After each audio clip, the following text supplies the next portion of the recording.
Good day to everyone. The theme for the day is trauma. How does it work? How does it affect us? What does it do? We know from lots of studies that the post-traumatic stress syndrome typically happens when there is an intense situation where we have pain, fear, suffering.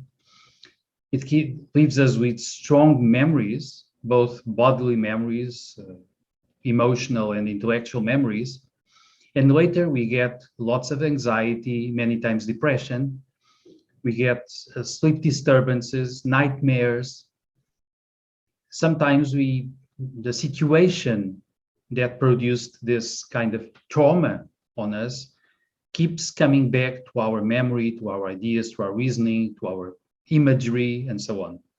Sometimes, of course, with the shape of nightmares, repetitive ones, because this stays sort of unsolved in our inner world.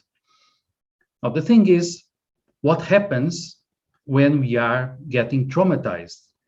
Usually, something that is important to us is directly affected.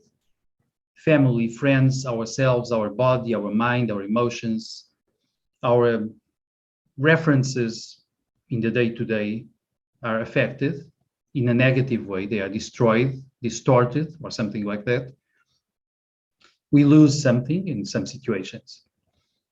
How does this get traumatized? Well, for us to have pain of any sort, we must have something connected to whatever is producing the pain. In our body, to have physical pain, we have connections, nervous connections that are in the area of the body that is affected, and that area sends messages of pain to our brain. And the brain answers with fear and with an emotional activation that is typical also, namely fear, because pain signals a threat to the body. Well, usually emotional pain signals a threat to our emotions, to our well-being, to the continuation of life eventually, of life and of life for lots of people, of the living. But the fact is that you usually need to have this kind of connection. If I'm not really attached to some things in my life, when they disappear or are disturbed or destroyed, that's not a big deal. So I must have the equivalent to a nervous connection with objects, situations, ideas, emotions in my life for any danger towards them to affect me. But then, of course, things that are important to me, they are affected, they are distorted, they are deranged, and then I get intense memories, intense emotional activation around that, and usually fear, and usually feelings that I'm powerless to stop whatever is going on, or it's very hard, or I lost something, I am not able to recover it. I have a feeling that I'm powerless. There is impotence in some sense around this. Now, the whole thing then depends a lot in how I define myself and what I'm attached to in many different ways. Of course, the Buddha even was talking about this in a faraway past. Attachments are very much connected with emotional pain of all sorts.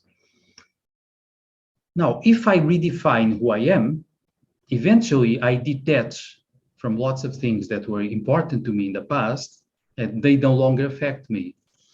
Also, if I detach from who I used to think I am, if I detach from my past imagery, if I'm from my usual self or from the whole self, then potentially what was relevant in the past is no longer relevant. And what was the subject of pain in the past is not so, because in a way, I'm not even there any longer. Redefining is quite important because of this. Also, if there is Victor one who in the past suffered and was humiliated, felt powerless, felt in pain, felt afraid because of that, if there was that Victor from the past, well, Vitor 2 probably will not have the same trouble, and what applies even as trauma to Vitor 1 is no longer relevant because the guy changed, he's different. The areas that were important are no longer. Even let's say that I'm involved in some battles of day-to-day life, and they disturb me, they bring me stress, they bring me worrying, fear, and so on. And I can even feel that I'm not able to win such battles because I'm dealing with the society, with events that I cannot control, and so on. If I detach from the whole battle, the whole scenario, and identify with something else, then no further problems with that. Actually, that is what happens in some classic literature, in some modern movies, when we observe the behavior from some magicians, some white magicians. For instance, in the classic from Mallory, The Death of Arthur, inspired a movie that I actually appreciate, Excalibur, the version from John Borman some years ago. And in that version, there is a moment when Merlin, the magician, is affected deeply, but he's not affected by day-to-day events because those are no longer his concern. They're not so relevant. He's affected when the Excalibur sword is placed on Earth in a certain way by Lancelot, by the King Arthur himself, when he's sort of furious with some events. And this placing is something that should not happen. It's affecting, disturbing the balance of nature, and this affects Merlin. In the Star Wars saga, there's one moment during the first episodes when we see that the famous Death Stars from the Dark Empire destroys a whole planet. And then Obi-Wan Kenobi feels the pain, the sudden pain of millions of creatures that scream in horror at the moment of death and destruction.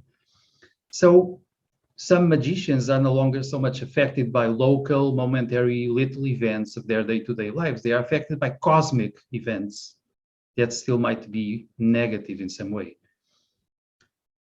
Of course, when some human beings become totally different and now they identify with something that is cosmic, like perhaps a deeper divine self, pure light, or whatever we call it, then usual stuff is no longer relevant to them.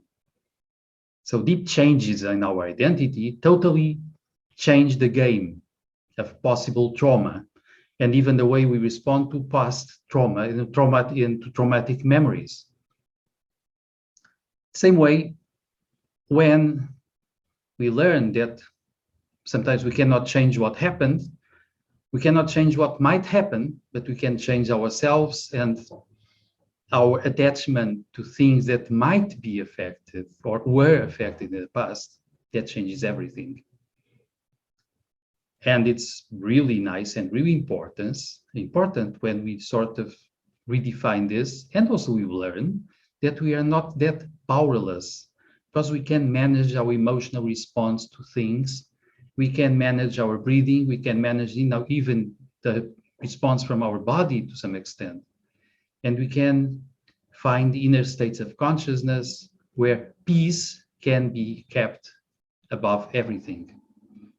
That's the main idea for now. As usual, if you like, comment, share, subscribe the channel. See you.